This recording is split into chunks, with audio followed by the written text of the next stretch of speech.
आज सरकार पिलाମାନଙ୍କ ପାଇଁ ଏଇ ଯୋଉ କ୍ଲବ ଗଠନ କରିଛନ୍ତି, ପିଲାମାନେ ତା ଭିତରେ ଯୋଉ ଜ୍ଞାନର ପ୍ରସ୍ତୁତି କରୁଛନ୍ତି, ସେଇ ଜ୍ଞାନର ପ୍ରତିଭା ଆଜି ଏଇ ପିଲାମାନଙ୍କୁ ମୁଁ କହିବି ଆଜି ଆମ ସ୍କୁଲରେ ନୁହେଁ ସାରା ଦେଶରେ ମଧ୍ୟ ତାଙ୍କର ନାଁକୁ ପ୍ରସ୍ଫୁଟିତ କରନ୍ତୁ।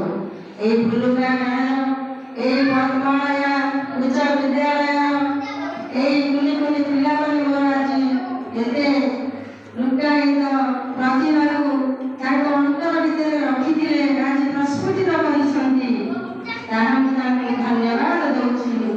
ଆଉ ସେମାନେ ଆଗକୁ ଯାଆନ୍ତୁ, ଆଉ ଆଗକୁ ଯାଇ ଆଜି ସ୍କୁଲରେ ନୁହେଁ ମଧ୍ୟ କଲେଜ ସ୍ତରରେ ତାଙ୍କର ପ୍ରତିଭା ସେ ପ୍ରସ୍ଫୁଟିତ କରନ୍ତୁ। ଆଉ ତାଙ୍କ ପଛରେ ଯେଉଁମାନେ ମୋର ଅଛନ୍ତି ଶିକ୍ଷକ ବନ୍ଧୁମାନେ, ସେମାନେ ଶିକ୍ଷକ ମୋର ଭଉଣୀମାନେ ତାଙ୍କୁ ଆଜି ଉତ୍ସାହିତ କରିଛନ୍ତି, ତାଙ୍କୁ ମଧ୍ୟ ମୁଁ ଧନ୍ୟବାଦ ଦେଉଛି। ଯଦି ସେ ଆହୁରି ଏଇ ପିଲାମାନଙ୍କୁ ଆଗକୁ ନେବା ପାଇଁ ସେ ଉତ୍ସାହିତ କରନ୍ତୁ, ଏଇ ପିଲାମାନେ ତାଙ୍କର ଲୁକାୟିତ ପ୍ରତିଭାକୁ ଆହୁରି ଆଗକୁ ନିଅନ୍ତୁ, ତାଙ୍କର ସେହି ପ୍ରତିଭା ଆଜି ସାରା ରାଜ୍ୟରେ ପ୍ରସ୍ଫୁଟିତ ହେଉ। ମୁଁ ଏତିକି କହି ମୋର ବକ୍ତବ୍ୟ ଶେଷ।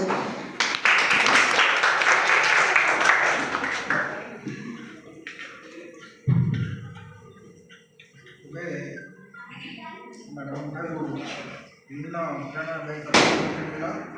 ବହୁତ ବହୁତ ଧନ୍ୟବାଦ। ତାପରେ ଆମର ମୁଖ୍ୟ ଅତିଥି ଶ୍ରୀଯୁକ୍ତ ପ୍ରମୋଦ କୁମାର ଦାସ ମହୋଦୟଙ୍କୁ ଅନୁରୋଧ କରିବି ସେ ତାଙ୍କର ବକ୍ତବ୍ୟ ରଖିବେ।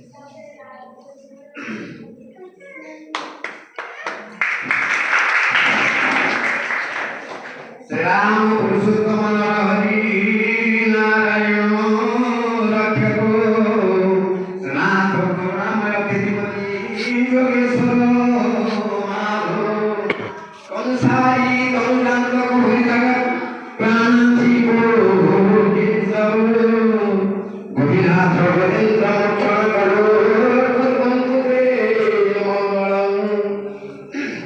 जन ब्रह्मा वरुणेन्द्र रुद्र मरुत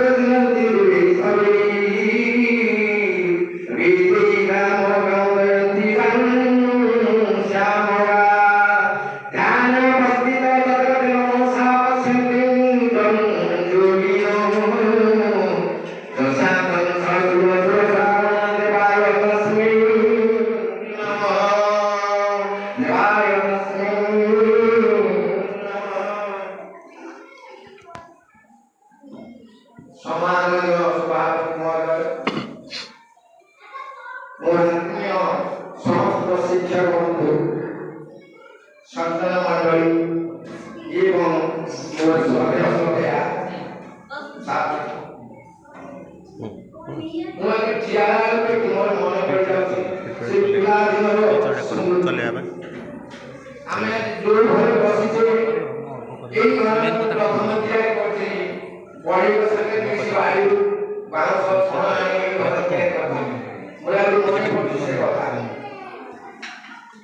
घरे खाई पूजा पनि पुग्दै बिराको मागरे पाइबोदै पैसा मिलेको मात्र दिनमा सम्म दिना भाइको विडम्बना यो जुन सदनार स्कुल थिला आवडे सदनार स्कुलको गभर्नमेन्ट सर्भिस सेठी पाइयोनी जामले सिकाउ भयो एका यो कार्यक्रम आरम्भ होला 2006 साल मध्य एटा क्लासको कार्यक्रम शेष होला एई ठाकुर अवसर ग्रहण गरे